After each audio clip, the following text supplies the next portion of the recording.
L'Eurogruppo ha deciso di dare alla Grecia 10 miliardi di aiuti e di rinegoziare il debito. L'Europa dell'Est travolta dalla nuova corsa al riarmo che non può sostenere. Le imprese italiane che partecipano alla rinascita economica del Kosovo. Il fotografo premiato con il Pulitzer per i ritratti degli immigrati sulla via balcanica. In Bosnia e in Croazia è iniziata la stagione dei combattimenti tra tori. Il premio letterario Strega è sbarcato in Albania.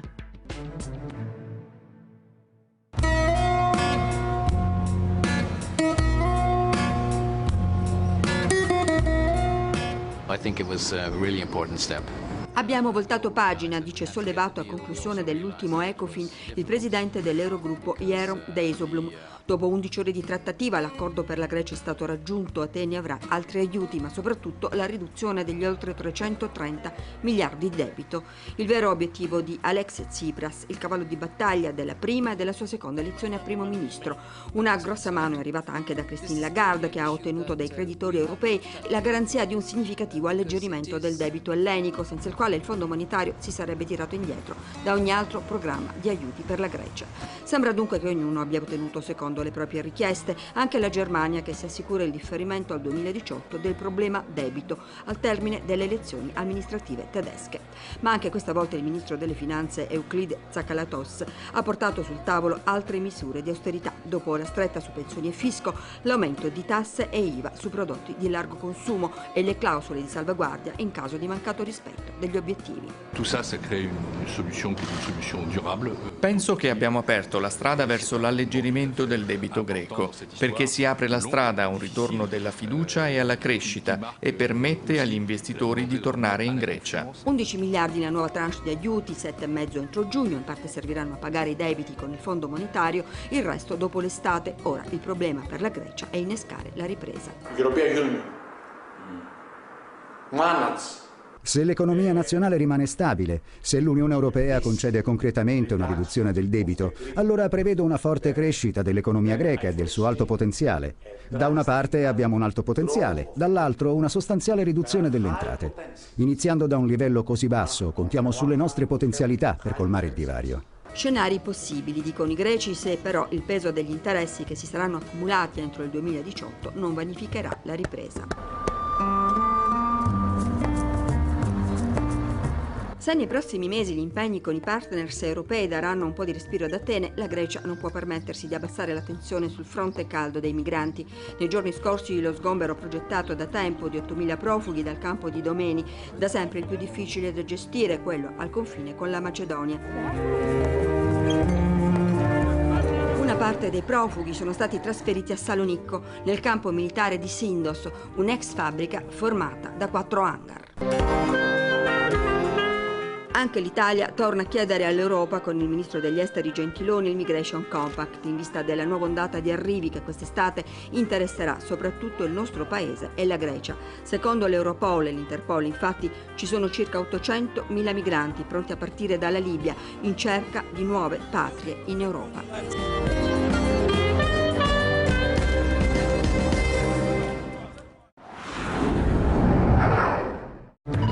Alexander Van der Bellen, l'ex leader dei Verdi, ha vinto le elezioni presidenziali in Austria. Dopo lo spoglio delle schede inviate per posta, Van der Bellen ha sconfitto per un pugno di voti il nazionalista Norbert Hofer. Alta la partecipazione al voto, attestata al 70%. I risultati comunque hanno fotografato un paese spaccato in due. Hofer ha stravinto nelle zone rurali dell'Austria, mentre Van der Bellen si è imposto nettamente nei centri urbani. Van der Bellen ha detto che lavorerà per garantire serenità e sviluppo economico all'Austria.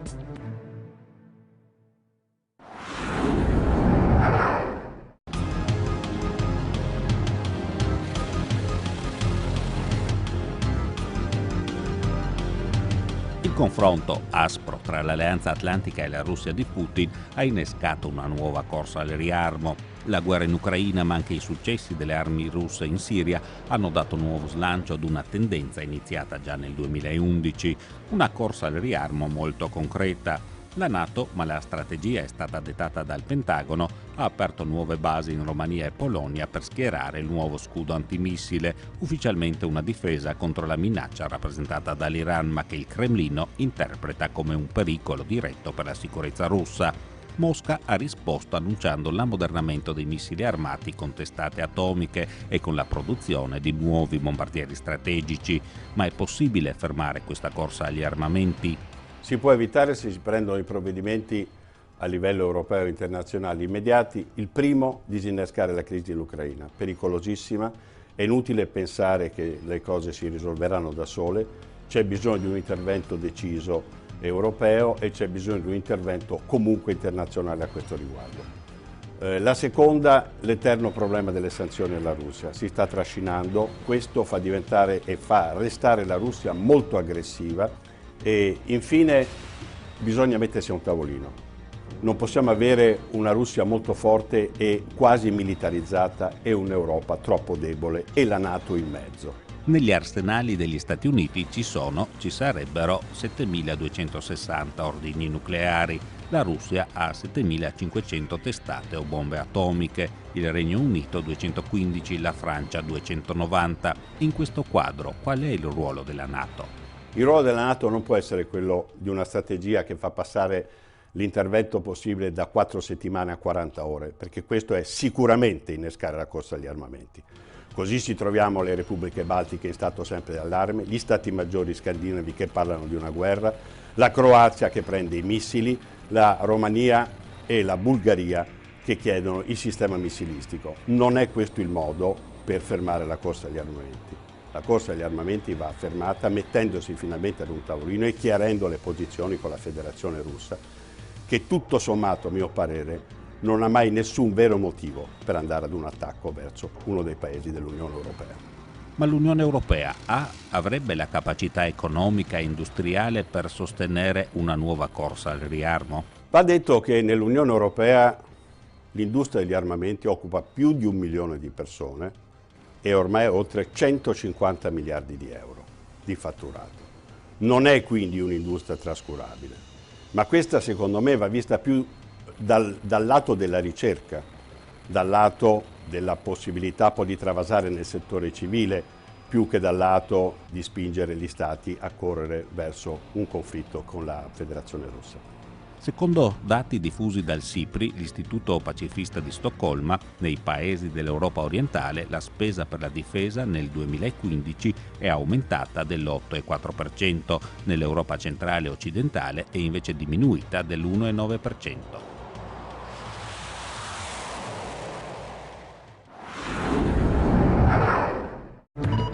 Dura condanna in Kosovo per 7 radicali wahhabiti accusati di terrorismo e di aver inviato giovani a combattere in Siria nelle file dell'ISIS. Il capo del gruppo radicale, l'imam Zekeriya Quasimi, è stato condannato a 10 anni di carcere.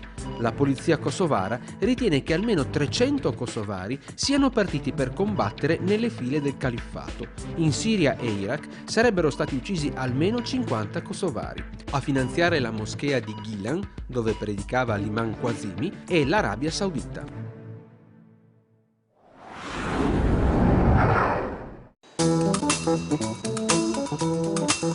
Sono arrivati in Kosovo dopo la guerra del 99 per allestire i campi per sfollati interni e il villaggio Italia, il campo base del contingente italiano della KFOR situato a Peja Peć, e superata la fase emergenziale hanno saputo integrarsi nel tessuto economico del paese per inaugurare, meno di un anno fa, un nuovo stabilimento di produzione. Si chiama Arcos, la nuova costola della RI SPA con sede a Lecce in Puglia, leader nella realizzazione di sistemi di costruzione modulari e shelters tecnologici ad uso civile e militare. La Arcos è nata con il sostegno finanziario della Simest, la società per azioni a maggioranza pubblica che fornisce assistenza alle imprese italiane nel processo di internazionalizzazione. La Cassa Depositi e Prestiti ne detiene il 41% della proprietà. Dovevamo rientrare, avevamo avuto l'opportunità di conoscere tanta gente, tante persone che ci hanno invogliato a restare, quindi Ci è stata data l'opportunità anche dal Ministero degli Investimenti kosovari con un terreno in questa zona a costo contenuto. E tra le tante conoscenze ce n'è una speciale. Ben, arrivato in Italia come rifugiato kosovaro durante la guerra, è accolto proprio nella famiglia di Salvatore in Puglia, tanto da diventare uomo di fiducia per la gestione dello stabilimento aperto in Kosovo all'interno del nuovo Drenas Business Park nei pressi di Pristina, dove la nascita delle nuove imprese viene incentivata con sovvenzioni di Stato. Non sono tante le imprese italiane ad aver investito in Kosovo, uno dei paesi più poveri e politicamente instabili in Europa, ma è anche un paese che sta facendo dei passi in avanti, nonostante sia ancora in attesa di essere riconosciuto da alcuni paesi dell'Unione Europea. In aprile è entrato in vigore l'accordo di associazione e stabilizzazione con l'Unione Europea, accordo che stabilisce una zona di scambio e l'applicazione delle norme comunitarie in diversi settori, uno strumento che secondo Bruxelles creerà opportunità commerciali ed investimento e contribuirà alla stabilità e alla prosperità del paese. Gli investimenti maggiori in Kosovo sono svizzeri, oltre 75 milioni di euro nel 2015, e turchi, oltre 69 milioni. Gli Stati Uniti, gli storici alleati, hanno investito 25 milioni nel 2015, mentre l'Italia è sul fondo della classifica con 5,7 milioni di euro investiti l'anno scorso. È conosciuto per essenzialmente le parti negative, cioè fatti di cronaca oppure tutto quello che è stato l'attività bellica. Di conseguenza la gente, cioè gli imprenditori sintetizzano e cercano posti più adeguati alle loro esigenze. Il Kosovo deve ricostruire tutto, quindi abbiamo grandissimi lavori infrastrutturali da fare, spesso con finanziamenti multilaterali o europei, e c'è inoltre un grosso spazio per la piccola e media impresa. Qui siamo vicini a casa e possiamo fare delle cose che attualmente andiamo a fare in Asia o in Sud America.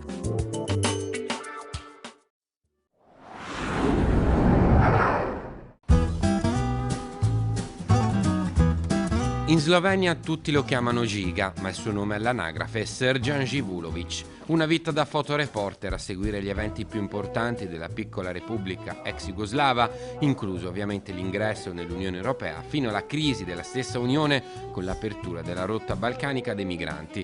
Qualche esperienza all'estero per il Delo, il maggior giornale del paese, e poi tanto lavoro al seguito dei governi con la sua Bobo Agency. Nel suo repertorio non mancano scatti di natura e di umanità varia. Molto lavoro sul campo e poco protagonismo in oltre 30 anni di carriera. È questo il destino di chi sta dietro una macchina fotografica, una telecamera. E poi il mese scorso l'inattesa notizia, la vittoria del premio Pulitzer, gli Oscar del giornalismo, insieme ad altri 7 fotografi dell'agenzia Reuters per la copertura della crisi dei migranti sulla rotta balcanica dalla Grecia fino all'Austria. L'annuncio del riconoscimento è arrivato del tutto inaspettato. La sera verso le 9:30 il capo mi ha chiamato a casa e mi ha detto: Žiga, abbiamo vinto, hai ricevuto il Pulitzer, congratulazioni. Ovviamente non gli ho creduto, sono subito corso su internet e un attimo dopo abbiamo avuto a casa un pigiama party. Reuters ha scelto questa fotografia, anche a me è molto vicina perché non si vedono i volti, ma si vede innanzitutto l'ipocrisia di questi avvenimenti che si riflettono nella pozzanghera sotto. Il fotografo sloveno ha voluto sperimentare anche un racconto per immagini inedito, una foto nella foto. I loro telefoni mostrano le foto dei propri cari, quello che con maggiore difficoltà hanno lasciato a casa, o magari le foto di ciò che è accaduto durante il viaggio. Con piacere mi hanno mostrato queste loro storie, hanno detto i propri nomi e da dove venivano. Per Živulović questa è stata la terza ondata di profughi seguita di persona. Negli anni 90 lo spostamento di massa di chi fuggiva dalla guerra in ex Jugoslavia, prima ancora l'esodo dei curdi dalle repressioni di Saddam Hussein. Con questa crisi le immagini sono tornate prepotentemente al centro del giornalismo. È stato molto acceso il dibattito sulla pubblicazione della foto con il piccolo Alan Kurdi affogato davanti alle coste della Turchia. Žiga è dalla parte di chi è a favore della pubblicazione perché le persone a casa devono rendersi conto, dice, ma il suo principale augurio è di finirla, di raccontare tragedie.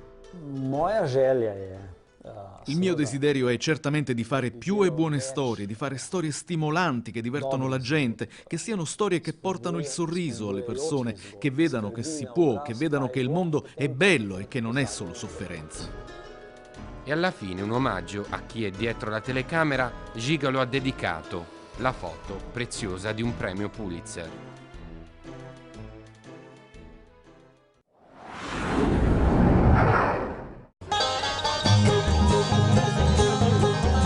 Con la primavera in Bosnia, in Erzegovina, nella Croazia meridionale e in alcune parti della Serbia è iniziata la stagione dei combattimenti trattori. Una passione che muove migliaia di persone, che specchia l'anima rurale del paese. Un mondo che coltiva i suoi miti e le sue tradizioni. Ogni fine settimana in qualche borgo c'è un raduno, una fiera con i combattimenti trattori, corna contro corna, in arene improvvisate. Un ambiente prettamente maschile, ma che ha trovato anche una sua regina. È Renata Pranjković, che con suo marito Pero gestisce una fattoria a Vitez, nella Bosnia centrale.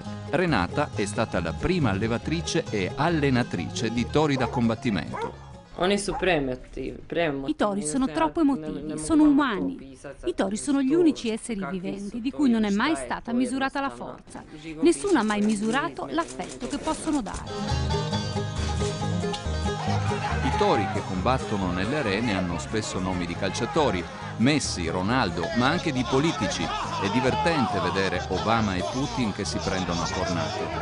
Il toro preferito di Renata si chiama Medonia, orsetto. Le corride in Bosnia sono un mondo che cambia, le antiche abitudini sviluppate nel periodo musulmano sono oggi integrate dai gusti creati a Hollywood. Non si toglie nulla, si aggiunge. Ai tempi composti del folk balcanico si mischiano accordi country. I guardiani della tradizione storcono il naso, ma la gente si diverte e con questi cambiamenti anche le donne trovano un ruolo. Le donne hanno ancora paura di mostrarsi in pubblico, nei media, ma le cose, anche se piano, stanno cambiando. Ora ci sono già tante ragazze che, come me, ad esempio, hanno iniziato ad arbitrare nelle arene. I combattimenti trattori sono un fattore importante di socializzazione nell'ambiente rurale bosniaco. È una tradizione, si va a raduno, si incontrano altre persone, si mangia insieme, si brinda, si beve una birra, si balla, insomma ci si diverte. Un movimento di popolo che in Bosnia accomuna tutti, serbi, croati e musulmani. Durante i raduni non ci sono incidenti di tipo nazionalistico, anche se ogni tanto, per la verità raramente, soprattutto a causa delle scommesse, qualche discussione finisce a pugni. Questa è una tradizione secolare. Agli incontri partecipava mio padre, lo faceva già mio nonno e prima di lui, il nonno di mio nonno. Adesso è il mio turno. È una cosa che avvicina la gente. Ci troviamo, ci frequentiamo, siamo amici.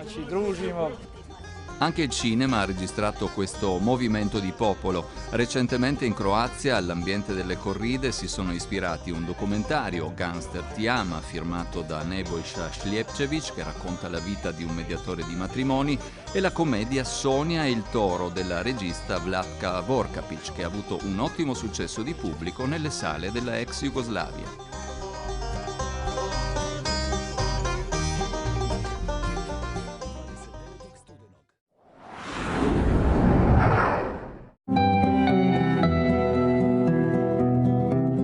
Un mercato piccolo che guarda soprattutto alla letteratura straniera. È il mondo dell'editoria albanese raccontato dagli addetti ai lavori, un settore in difficoltà, ci dice il presidente dell'associazione degli editori. Nel paese si legge poco, soprattutto tra i giovani, le librerie chiudono, mancano politiche in grado di sostenere l'industria culturale. Quando la situazione economica non è da invidiare, diciamo, non possiamo pretendere che si venda di più. A noi piacerebbe, ma se uno non ha lavoro, se uno non può mantenere la sua famiglia, lui non sa trovare la strada per la libreria, no?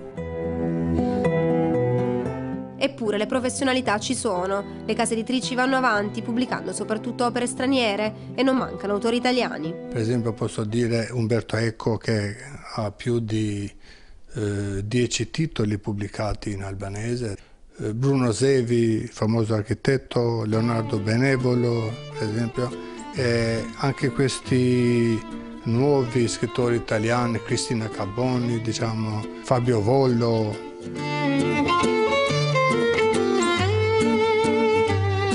Un legame, quello con la cultura italiana, che ora diventa più forte.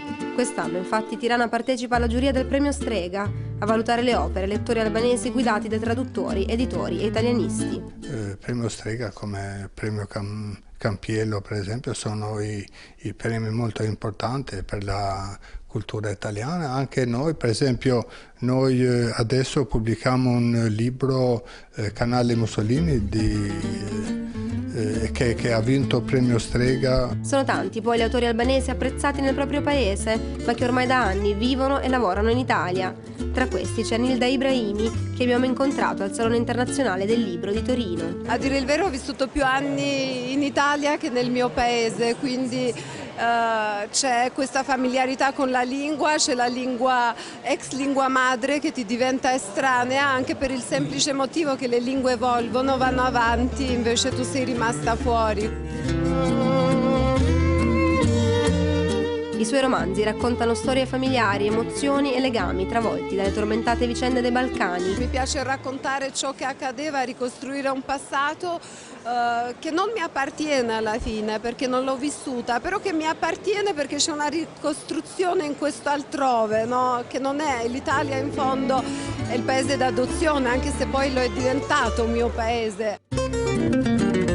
Così la lingua italiana diventa uno strumento per tornare alle origini, per riscoprire un passato lontano, per trovare la propria identità. C'ho in uscita il quarto libro sempre per la casa editrice Einaudi e lo sfondo è sempre storico e l'ambientazione è sempre l'Albania, quindi non ho finito, ho bisogno anche per la mia stessa identità continuare a raccontare il paese.